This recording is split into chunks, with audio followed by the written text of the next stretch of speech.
Welcome to week number 8. So starting this week, we will be combining previous chapters that we've already read. So what this means is that we're going to start, instead of going over the entire chapter, we're going to start just revisiting certain sections of each chapter that you've already read. For this week, what I want you to focus on is chapter 4 and chapter 6. So let's talk about each one of those individually as they relate to the topics for this week. So chapter 4, if you remember, is where we really started talking about and discussing blood collection.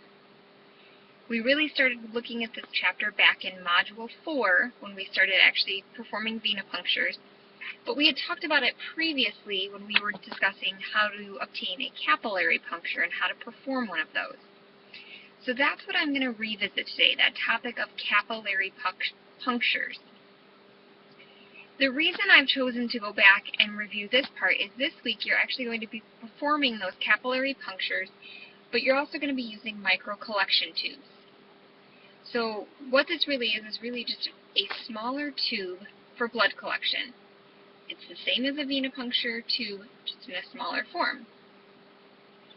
If you remember, we did discuss how a capillary puncture could also be coined and used and termed a skin puncture.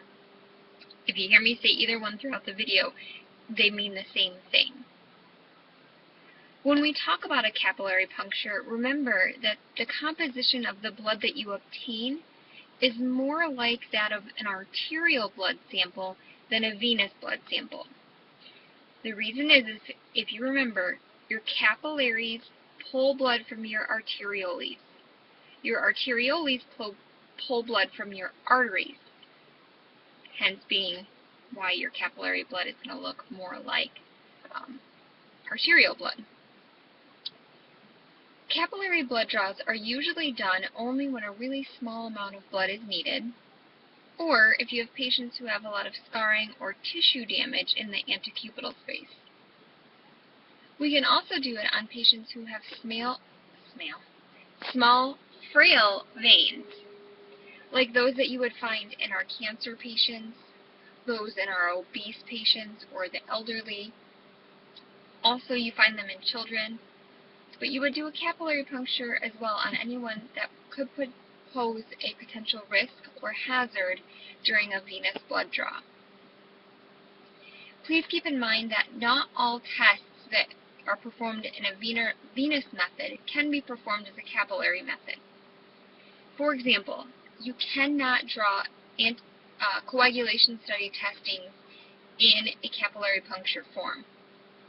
We just need too much blood for this type of collection to mix with the anticoagulant that's found in the tube that you can't obtain that much from a finger stick or a skin puncture. You also cannot do blood cultures in capillary puncture form for the same reason that you cannot perform an anticoagulation study this way. You just need too much blood to mix with the additives found in those tubes. I also want to take a few minutes and talk about POC testing, or point of care testing. This really isn't something new, and it's not a new concept. You guys have been performing these types of labs for several weeks. Everything that we have done in the lab is considered a POC test, or point of care test. The definition of a point of care test is really a test that expands beyond the lab. So, for example, those that are done at a hospital bedside, those that can be done at home or in a physician's office, or in nursing homes. Those are all great examples of where point of care testing can happen. The reason we would do it at a physician's office is really those are generally smaller and they don't have a fully functioning lab within their facility. These are the type of tests that can be done quickly and easily and get us an answer rapidly. When you perform a point of care test, you can either use glass or plastic tubing. But more often than not, you're going to have plastic tubes. These are just much safer for not only the patients, but the medical assistants or lab techs performing those exams. Glass can break very easily and cause unnecessary cuts. So just like you've seen in the past few weeks when we've been working with the capillary punctures and capillary tubes, that tube has a vacuum of sorts inside of it. It automatically pulls the blood out, so you don't have to do any of the scraping work to get it into the tube. If you can remember when we did our hematocrit testing, there was 2 different types of tubes we could have used, and they were color-coded to tell us what additive or anticoagulant were inside of the tube, just like you would see with your Vacutainer tubes. So there are 2 types. There are red and blue. Red-topped capillary tubes will contain heparin in them, and the blue ones will contain no anticoagulation or additive. Now, that's a capillary tube. There's also things called microcollection tubes. These are really just smaller versions of the vacuum tubes that you are used to using for a venipuncture draw. They will have a lip or a scoop on them that will allow the blood to just flow into the tube. Now, what's really important to understand is when you have that lip on the microcollection tube, you do not want to scrape or scoop against the skin, because this ends up picking up dead tissue cells that can dilute your sample and give you a false negative or a false positive. So, since week 4, I've been telling you guys the order of draw, and that's no different with a microcollection tube. It's just a different order for them. So you're used to starting with like your light blue top tubes and your reds, your golds, your greens, your lavenders, and your grays. It is essentially reversed when you do a microcollection draw.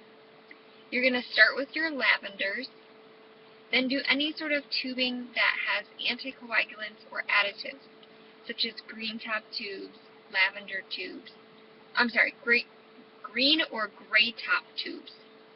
And then lastly, you will end with a red top tube. Alright, so that's Chapter 4 in a nutshell for you. Chapter 6 is where we were talking about and discussing chemistry testing. But for this week, I want to focus on one specific area of this chapter, which was dealing with Hemoccult testing and obtaining a stool sample. So the reason it's really important for medical assistants to know how to perform a Hemoccult test is because the leading cause of death in the United States is colon cancer. And the American Cancer Society recommends that a fecal occult blood test or a Hemoccult test be performed yearly at a patient's annual physical. But we don't really start those until around age 40, unless there is a family history of some sort of colon cancer or GI problems. We will then begin that test earlier than 40. This test is a very simple and inexpensive test, and its purpose is to look for hidden blood or blood that cannot be seen by the naked eye. It also helps to diagnose certain conditions such as hemorrhoids, polyps, diverticulitis, anal fissures, or colitis. This test is something that could be done in the office or at the home of the patient. If your patient is going to be performing this test at home, what you will want to do is send them home with 3 test cards. You'll also need to inform your patient about what they should and should not eat. Patients will want to eat a high-fiber diet. That's going to consist of well-cooked poultry or fish, fruits and vegetables, bran cereals. They're going to want to eat raw carrots, raw celery, or raw lettuce, and have moderate use and eating of peanuts. Peanuts can cause some false results for us. But on the opposite side, there are several foods that your patients will want to avoid as well. For example, patients will want to avoid red meats or partially cooked meats. They'll want to avoid turnips, cauliflower, broccoli, or parsnips. They also need to avoid the alcohol use, no vitamin C, and no aspirins. The reason we ask these of the patient to avoid is because they can cause false positives, or they can actually make the patient bleed and cause blood that is not necessary to have for the patient. You will also need to explain to your patient that their samples must come from different parts of the stool. You don't want the two samples to come right next to one another. Then once all 3 cards are completed and full, you will want to have the patient either mail those back to you in a pre-sealed envelope that you give them, or let them know that they can bring it and drop it off at your the lab that you associate with. Alright everyone, so that's really kind of the brief overview for this week. It's nothing really too crazy or outlandish for you. Please remember that I did say I will bring in a sample for you, so you don't have to try to collect a stool sample from yourself. I will bring in actually Deke's feces, so you won't need to actually have any of your own. I also want to give a reminder that this week is right before all of your final drafts will be due. So in week 9, the final draft of your diversity project and your resume project are both due. So please make sure you're planning ahead and taking the time to do those. Also, this week you have one discussion post, and it's actually focusing on the Hemoccult test.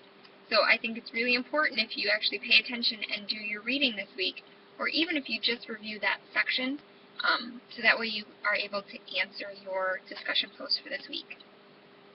That initial post is due on Tuesday, with your 2 responses on Saturday. Alright guys, have a wonderful week, and I will see you on Thursday. Goodbye now.